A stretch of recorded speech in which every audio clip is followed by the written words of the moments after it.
안녕하세요. 오늘도 사연살롱을 찾아주셔서 감사합니다. 아들 둘을 키우고 있는 아줌마예요. 정확히는 내가 낳은 아들 하나와 아이보다 더 아이 같은 남편을 키우고 있죠. 왜 여자가 아들 둘을 키우면 성격도 와일드하게 변한다잖아요. 그런데 저는 그 반대였어요. 원래 성격은 선모스마 같았는데 남편을 만나고부터 완전 여자하게 변했거든요. 좋게 말해서 그렇다는 거고, 솔직히 말하면 가면을 쓴 거죠. 내 과거를 모르는 사람들 사이에 섞여 새 삶을 살자니 어쩌겠어요. 살벌했던 과거를 지우고 살아야죠. 사실 제가 한때 좀 놀았거든요. 그렇다고 친구들을 때리고 돈을 뺏고 그랬던 건 아니고, 몸을 쓰는 운동을 하다 보니 주변에 비슷한 애들이 꼬여서 젊은 날 객기 좀 부리고 살았던 거죠. 그것도 다 옛날 일인데 막상 위기가 닥치고 보니 잊고 살았던 옛가닥이 나오더라고요. 그래서 지금은 에라 모르겠다. 그냥 생긴 대로 살고 있어요. 제가 이렇게 사연을 보내게 된 건 15년 만에 저희 본 모습을 드러내게 만든 두 사람 때문이에요. 앞에서 말씀드린 대로 제 학창시절은 그리 순탄치만은 않았어요. 운동하는 애들은 머리가 안 좋다는 선입견이 있잖아요. 따지고 보면 머리 좋은 애들이 운동도 잘하는데 말이죠. 어쨌든 제가 공부를 못했으니 그런 말을 들어도 할 말은 없었지만요. 그래도 못생긴 애한테 못생겼다고 하면 기분 나쁘잖아요. 공부 못하는 애를 콕 집어서 공부 못한다고 하면 열받고요. 그래서 대개는 그런 애한테 상처될 말을 안 하는데 하필 저희 담임선생님은 그런 배려가 전혀 없는 사람이었지 뭐예요. 애들 앞에서 대놓고 제게 돌대가리라 부를 정도로요. 너 같은 돌대가리가 운동 아니면 뭐 해먹고 살겠니? 그러니까 괜히 공부하는 애들 방해하지 말고 조용히 네 자리에서 퍼자. 그게 반 친구들 위하는 길이야. 당시 제가 격렬한 운동을 하긴 했지만 그래도 감수성 예민한 소녀였는데 그런 소리를 들으니 상처가 되더라고요. 거기다 하필 고3이 되고 얼마 안 돼 부상을 당하는 바람에 7년간 해왔던 운동을 그만둬야 하는 상황이 돼서 속이 많이 시끄러운 상태였어요. 그런데 하필 그런 때 담임이 도와서 내 불을 당긴 거였죠. 그래서 펑 터져버렸어요. 공부 못하면 수업 들으면 안 돼요? 어떻게 학생 보고 학교에서 퍼 잘한 소리를 해요? 저도 등록금 냈다고요. 그동안 참았던 울분이 한 방에 터져선 담임한테 개거품 물고 개겼어요. 그 결과 담임한테 피 터지게 맞았고 제 뺨을 때리려는 담임을 밀쳤다가 어이없게 교사폭행으로 19 나이에 퇴학을 당하게 되었지 뭐예요. 억울해서 한동안은 잠도 안 왔어요. 그럼 담임이 내 뺨을 치려는 게 뻔히 보이는데 두 손 놓고 맞았어야 했다는 거야? 그것도 엄연히 폭력이잖아. 근데 왜 나만 처벌을 받냐고. 생각할수록 억울했지만 아무튼 저도 잘한 게 없으니 받아들이기로 했어요. 안 그럼 뭐 어쩌겠어요. 이미 학생부엔 빨간 줄이 그어진걸. 체육특기생으로 대학에 갈 줄 알았던 딸이 하루아침에 퇴학을 당하자 엄마는 머리를 싸매고 들어 누웠어요. 괜히 저한테 운동을 시킨 아빠한테 화풀이를 하면서요. 하필 하고 마는 것들 중에 왜 유도체육관에 가선 애 인생을 이렇게 만들어요. 다른 집 딸들처럼 피아노나 무용, 미술 같은 거 시켰으면 이런 일은 없었을 거 아니냐고요. 난 몰라요. 난 내 자식이 중졸로 사는 꼴은 죽어도 못 보니까 당신이 공부를 가르치든 학교를 세우든 무슨 수를 써서라도 저놈의 기집애 대학 보내요. 안 그랬다간 당신이고 저 애물단 주고 집에서 쫓겨날 줄 알라고요.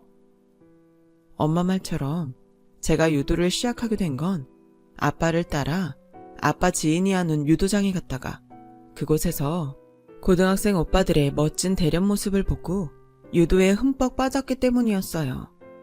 그날 이후 아빠를 졸라 유도체육관에 다니기 시작했고 국가대표를 목표로 꿈꿨지만 현실의 벽은 생각보다 높더라고요. 어쩜 그렇게 잘하는 애들이 많은지 제가 아무리 노력해도 국가대표는커녕 대입도 간당간당할 정도였어요. 부상이 아니었다 해도 선수 생활을 하기는 힘들었을 거예요.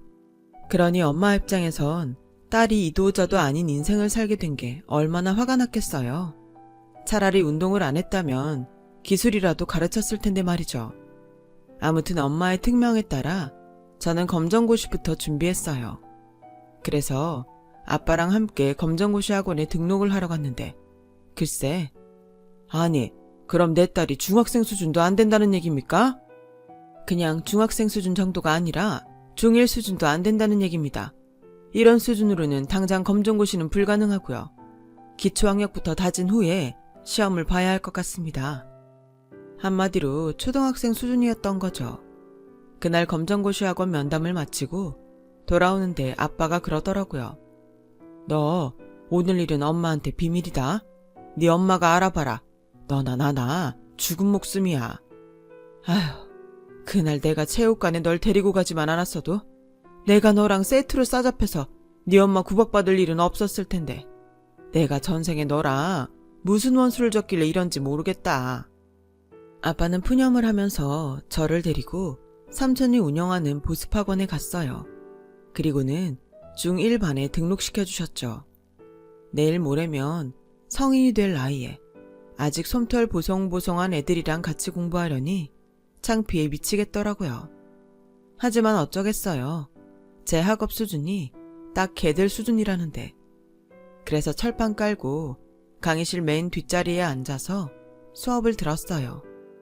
그렇게 2년간 중고등학교 과정을 다시 배운 저는 그제야 검정고시 학원에 등록해 본격적으로 검정고시 준비를 시작했고 드디어 합격증을 손에 쥘 수 있었죠. 거기까지 가는 데만 해도 몇 번이나 좌절을 했는지 몰라요. 하지만 인간의 능력은 참 대단해서 하려고 들면 못할 것도 없더라고요. 저는 검정고시에 합격한 다음에 대입에 성공했어요. 저를 알고 지내던 친구들은 모세의 기적보다 제 대학 진학이 더 엄청난 사건 같다고 할 정도였어요. 솔직히 저도 좀 그렇게 생각해요. 대학을 졸업할 나이에 신입생이 된 저는 남들보다 뒤처진 그 몇 년을 따라잡기 위해 부단히 노력했어요. 다행히도 운동할 때 매일 똑같은 루틴에 따라 반복적인 연습을 해온 덕에 체력과 지구력 하나는 누구보다 자신이 있었거든요. 운동 때문에 멀리 돌아온 인생이었지만 결국엔 운동하던 시절 덕을 보긴 한 거죠. 그쯤 되자 저를 애물단지 취급을 하던 엄마도 제 노력이 기특했는지 더는 뭐라고 하지 않았어요. 오히려 저 몰래 주변 사람들한테 제 자랑을 하고 다니실 정도였죠. 우리 부녀를 내쫓겠다고 살벌하게 엄포를 놓던 엄마가 말이에요. 활달한 성격 덕에 남들보다 늦게 대학에 들어갔음에도 저는 과대를 도맡아 할 정도로 적극적으로 대학 생활을 했어요. 덕분에 동기들과도 쉽게 친해질 수가 있었고 교수님들한테도 일찌감치 눈도장을 찍을 수 있었죠. 무엇보다 주선자 역할로 소개팅에 많이 참여할 수 있었어요. 지금의 제 남편도 그때 소개팅에서 만난 사람이에요. 당시 복학생이었던 남편은 쪽수를 마치러 나온 폭탄 제거반이었어요. 그런데 남편이 자기 역할을 망각한 채 최고 킹카 여학생을 지목한 거 있죠. 황당한 건 남학생들뿐만 아니라 주선자인 저도 마찬가지였어요. 솔직히 저희 남편이 공부는 잘하는데 눈치도 없고 자기 세상에 빠져 사는 아웃사이더거든요. 농담은 다큐로 듣고 다큐도 다큐로 듣는 무재미 무감동의 최종판이었죠. 그런 남자인 남편의 킹카 지목으로 소개팅 분위기는 훅 가라앉았어요.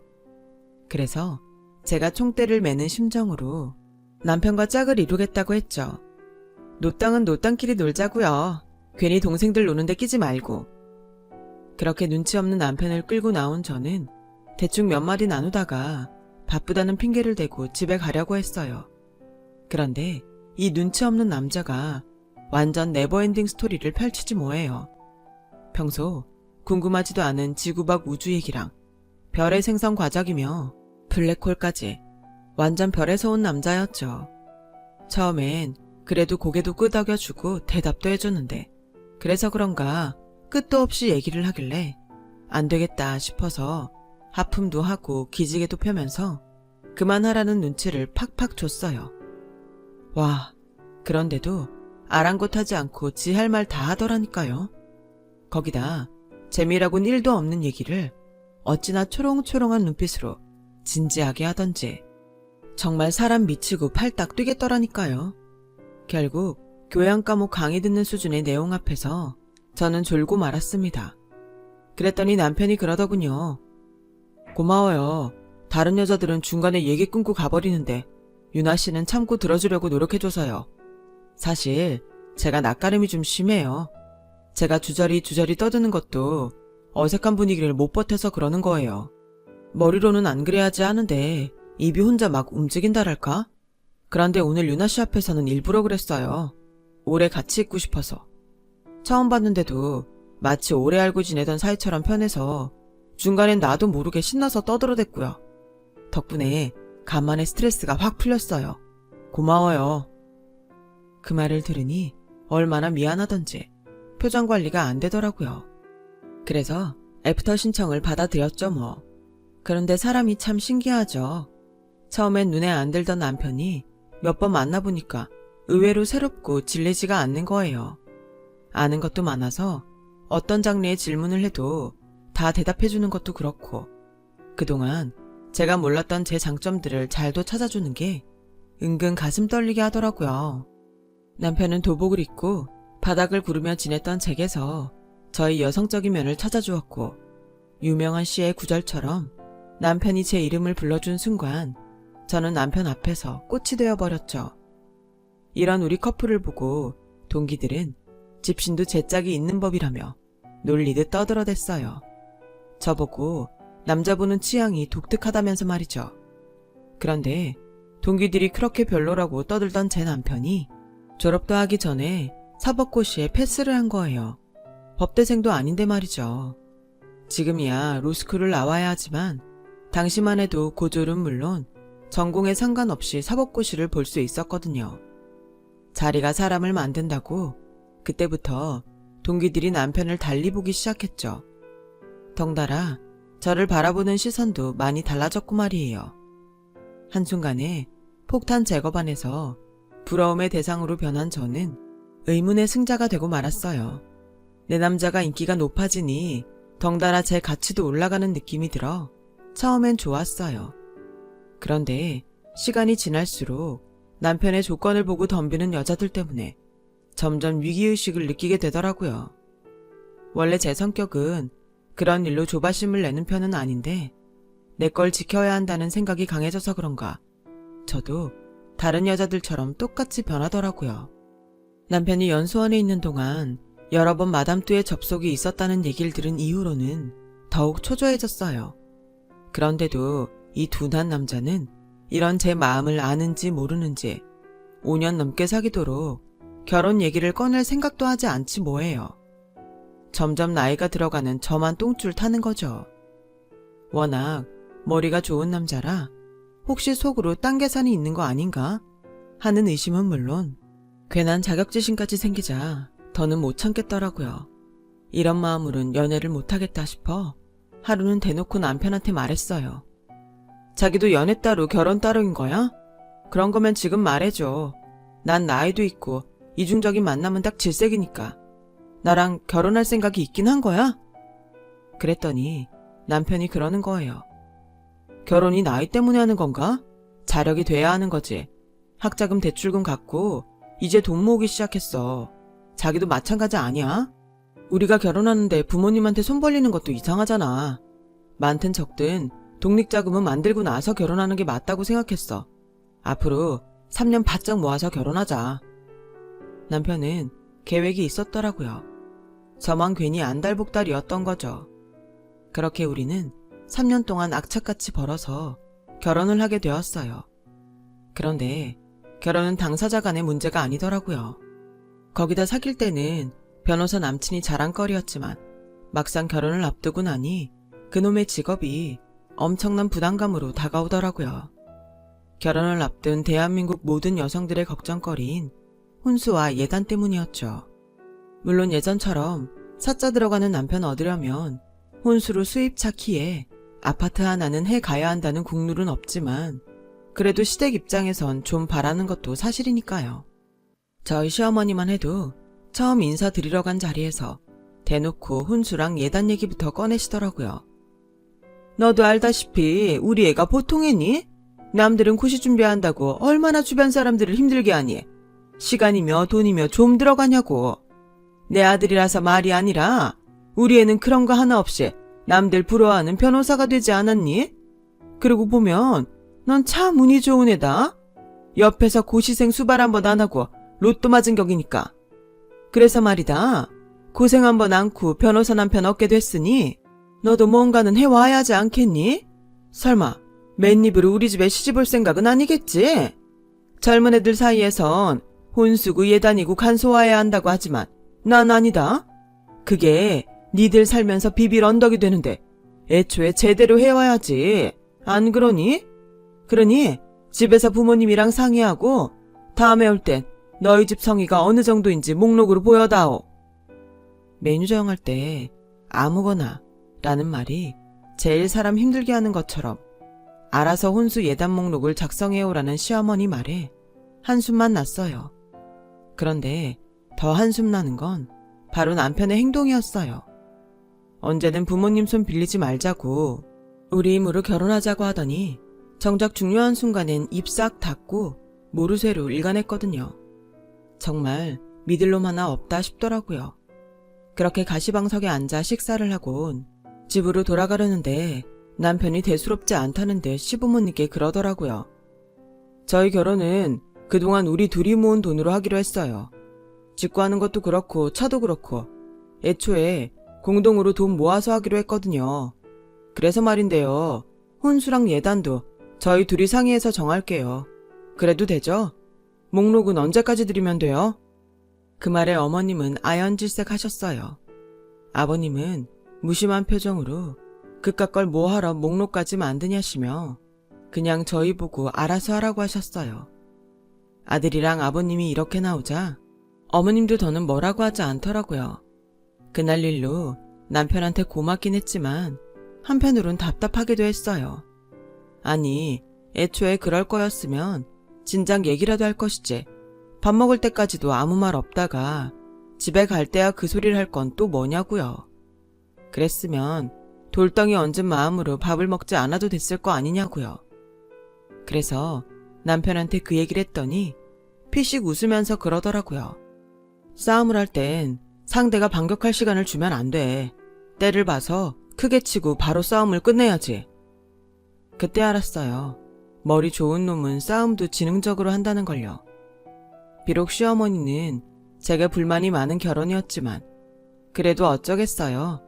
당사자들이랑 아버님이 동의하는 결혼이니 따를 수밖에요. 미묘한 신경전이 있기는 했지만 그 외에는 별 탈 없이 결혼을 할 수 있었어요. 그렇게 1년이 지나고 저는 임신을 하게 되었죠. 그런데 하루는 어머님이 저희 집에 오셔서는 그러시더라고요. 그래도 네가 한때 운동을 했던 앤데 체력은 남들보다 좋지 않겠니? 괜히 애 가졌다는 핑계로 집에서 뒹굴거릴 생각 말고 할 수 있으면 막달까지 회사 나가라. 원래 산모가 움직여야 애도 뱃속에서 건강하게 자라는 법이다. 언제는 제가 운동을 하던 사람이라 애같이 아빠 안 닮고 저 닮아서 멍청하면 어쩌냐고 한아름 걱정을 하시더니 이젠 운동했으니 쉬지 말고 일을 하라고 하시더라고요. 어머님도 애를 낳아봐서 임신 중에 일하는 게 얼마나 힘들지 잘 알 텐데 말이에요.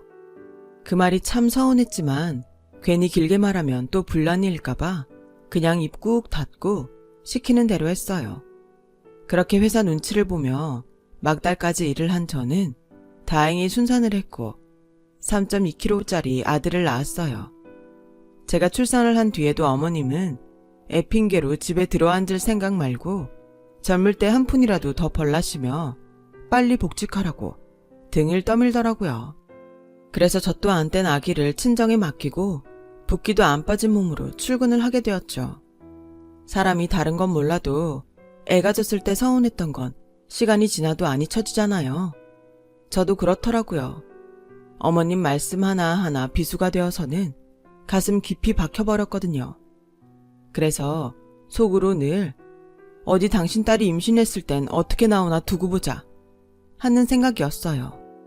제가 출산을 하고 반년쯤 지나 저보다 3살 아래인 시누이도 결혼을 했어요. 속도 위반이라 서둘러 해야 했거든요. 비록 임신 초기라 티는 안 났지만 해외 유명 휴양지로 신혼여행을 가서는 와인도 한 잔 못 마셨다고 그렇게 투덜대더라고요. 어머님은 그런 딸이 안타까워서 어쩔 줄 몰라 하셨죠. 시누이가 평소 저한테 어지간히만 했어도 저도 안 됐다 생각했을 거예요. 여우씨도 그렇지만 나이도 어린 게 저한테 꼬박꼬박 반말을 해대는데 정말 머리통이라도 한 대 쥐어받고 싶을 때가 한두 번이 아니라니까요. 그런데 그런 저한테 어머님이 황당한 소리를 하시지 뭐해요. 요즘엔 그 뭐냐 태교 여행이라는 걸 하는 모양이더구나. 그래서 말인데 이참에 우리 예솔이도 태교 여행을 보내주면 어떨까 하는데 네 생각은 어떠니? 제 생각이 뭐 중요한가요? 아가씨가 가고 싶다면 가는 거죠. 그렇지? 예, 난 네가 반대하면 어쩌나 걱정했는데 그래도 네가 옳게 노릇은 톡톡히 하는구나. 사실 말이 났으니 말이지. 네가 시집 올 때 해온 게 뭐 있니? 인도에선 여자가 시집 갈 때 지참금을 가져간다고 하더라. 한 달에 월급이 20만 원도 안 되는 사람들이 2, 3천씩이나 해간다나? 지참금이 없어서 시집 못 가는 여자도 허다하댄다. 그런 것만 봐도 넌 완전 거저먹은 결혼 아니니? 그러니 네 시누이 태교 여행 비용은 네가 내도록 해라. 양심이 있으면 싫단 말은 못하겠지? 그때였어요. 시누이가 기다렸다는 듯이 끼어들어 그러더군요. 언니, 나 괌으로 보내줘. 괌으로 태교 여행 갔다 온 사람들 블로그 보니까 엄청 땡기더라고. 날씨도 좋고 쇼핑몰도 크고 완전 내 스타일이라니까. 참, 숙소는 구질구질하게 에어비앤비 말고 호텔로 잡아줘. 조식도 그렇고 수영장도 그렇고 난 편한 게 좋더라고. 한 2-3달 호캉스 하면서 쉬다 오면 너무 좋을 것 같아. 이미 마음은 괌에 가 있는 것 같은 표정으로 신이 나 있는 시누이를 보니 그렇게 꼴배기 싫을 수가 없었어요. 갈 거면 지 돈으로 가든가 왜 애먼 사람한테 돈을 대래요. 게다가 나이도 어린 게 꼬박꼬박 반말을 해대는데 그날따라 그렇게 거슬릴 수가 없더라고요. 그래서 한마디 했죠. 아가씨, 괌에서 1-2달 호캉스를 즐기려면 돈이 얼마나 드는지 알아요? 제 몇 달치 월급은 고스란히 들어갈 금액이라고요. 저 그럴 여유 없어요. 정 가고 싶으면 아가씨 돈으로 가요. 언니, 사람이 왜 그래? 솔직히 언니가 누구 덕분에 변호사 사모님으로 사는데 엄마랑 내가 끝까지 언니 반대했으면 그 결혼 못하는 거였어. 그동안 우리 오빠한테 어떤 선자리가 들어왔었는지 알기나 해? 그거 마다하고 똥차 타는 거 우리가 눈물을 머금고 참아준 거라고. 언니 인생 불쌍해서. 근데 이깟 돈도 못 내겠다고? 이게 무슨 똥배짱이래. 언니가 정 못 되겠다면 오빠한테 받으면 되지 뭐. 어때? 그렇게 할까? 뱀 같은 면상을 들이밀고는 뻔뻔하게 구는데 순간 주먹이 불끈하더라고요. 이게 그동안 가정의 평화를 위해서 기를 쓰고 참아줬더니 사람 무서운 줄 모르고 기어오르더라고요. 거진 10년간 내 안에 고이 모셔둔 형님을 깨울 정도로 말이죠. 더 참다간 제 성질에 제가 넘어갈 것 같아서 간만에 옛가닥 좀 펼쳤습니다. 근데 아가씨는 왜 나한테 반말이에요? 나이 많은 나도 존대를 하는데 말이죠. 이참에 말 정리부터 하고 얘기하죠. 어떻게 반말로 할까요? 존대로 할까요? 아가씨가 존대하면 나도 존대하고 아가씨가 반말하면 나도 반말할게요. 뭐래? 누구 맘대로? 며느리가 시누이한테 존대하는 건 당연한 거 아닌가? 달래 아가씨라고 부르냐고. 쓸데없는 소리 말고 관 보내줄 거야 말 거야. 이쯤 되면 막 가자는 거겠죠. 그래서 반말로 하자 이거구나. 그래 알았어 예솔아. 언니가 충고 하나 할게. 세상에 공짜는 없어. 인간관계도 내가 줘야 상대한테 받는 법이라고. 네가 나한테 유따구로 하는데 나라고 너한테 잘해주고 싶겠니? 태교 여행? 야, 지나가던 개가 없겠다. 네가 태교 여행 가면 그 더러운 인상이 깨끗하게 변한다니? 착각하지 마. 너한텐 태교 여행이 중요한 게 아니라 인성교육이 먼저야. 그리고 네가 뭔데 내 남편 돈을 함부로 쓰려고 들어? 언제 네가 돈 맡긴 적 있어? 네가 우리 재민이 기저귀라도 하나 사준 적 있냐고. 그런 주제 어디서 여행 자금을 대달래. 돈이 썩어 문드러져도 너한테 줄 돈은 한 푼도 없어. 그러니까 일찌감치 정신 차려. 그리고 어머님, 그동안 제가 꾹 참고 살았는데요. 더는 그렇게 못하겠어요. 어머님 아들 이혼남 만들고 싶으세요? 어머님이 금쪽같이 아끼는 손자 그만 보고 싶으세요? 그런 거 아니면 저한테 함부로 하지 마세요. 저요, 저희 부모님한텐 세상엔 둘도 없는 귀한 자식이에요. 어머님 자식만 귀한 거 아니라고요. 툭 하면 변호사 남편 얻었으면서 주제의 혼수도 제대로 안 해왔다고 그러시는데요. 변호사 남편이 뭐가 그렇게 대단해요? 제가 변호사 남편 둬서 뭘 얼마나 득을 보고 살았냐고요. 요즘은 경쟁이 심해서 변호사라고 해도 돈도 많이 못 벌어요. 어머님 아들 월급 직장인 수준이에요. 버는 걸로 치면 제가 어머님 아들보다 더 번다고요. 그뿐인가요? 가사노동은 누가 하는데요? 육아는 누가 도맡아 하는데요? 다 제 친정 부모님이랑 제가 해요. 어머님은 도우미라고는 10원어치도 안 주시면서 왜 매번 저한테 가시돋친 말만 하시냐고요. 제가 열분을 토하자 어머님도 질 수 없다는 듯 소리치셨어요. 애초에 네가 남들처럼 혼수만 제대로 해왔으면 내가 이러니? 네 몸뚱아리만 고작 들고 들어온 주제에 어디서 고개 빳빳이 들고 대들어? 버르장머리 없는 것 같으니라고. 누가 그래요? 제가 몸뚱이만 가지고 시집 왔다고요? 저요, 결혼할 때 그이랑 반반씩 내고 신접살림 준비했어요. 저희 전셋집도 그렇고 살림살이도 그렇고 절반은 제가 한 거라고요. 정 못 믿으시겠으면 어머님 아들 불러다 물어보세요. 그리고요, 한 번만 더 저한테 무리한 부탁을 하시거나 혼수 타박하시면 저 앞으로 여기 안 와요. 저뿐만 아니라 내 아들도 이 집에 안 보낸다고요. 하나뿐인 아들 이혼남 만들고 하나뿐인 손자랑 인연 끊고 싶지 않으시면 어머님이 먼저 바꾸세요. 그렇게 저는 수년간 쌓아온 억울한 감정을 온전히 쏟아붓곤 집으로 돌아왔어요. 뒤늦게 그 일을 알게 된 아버님은 철없는 시누이와 어머님을 나무랬고 남편마저도 앞으로는 본가에 가지 않겠다고 선언했어요. 그러자 모녀가 저희 집으로 찾아와 고개를 숙이더군요. 그래서 못 이기는 척하고 사과를 받아들였어요. 남편이랑 이혼을 할 거면 몰라도 그게 아닌 이상 언제고 화해는 해야 되니까요. 아무튼 그날 핏대 세워가며 열변을 토한 덕에 지금은 저보다 훨씬 살만해졌어요. 이럴 줄 알았으면 진작 성격대로 할 걸. 괜히 죽어 살았네요. 앞으로는 며느리라는 이름으로 이유 없이 당하고 살지 않으려고요. 할 말은 하고 제 권리를 요구해야 제 위치를 찾을 수 있을 테니까요. 제 긴 사연을 들어주셔서 감사합니다. 가족과 함께 항상 건강하시고 행복하세요. 여러분, 사연 댓글에 응원과 현명한 조언 부탁드려요. 좋아요와 구독은 저에게 큰 힘이 됩니다. 오늘도 좋은 일 가득하세요.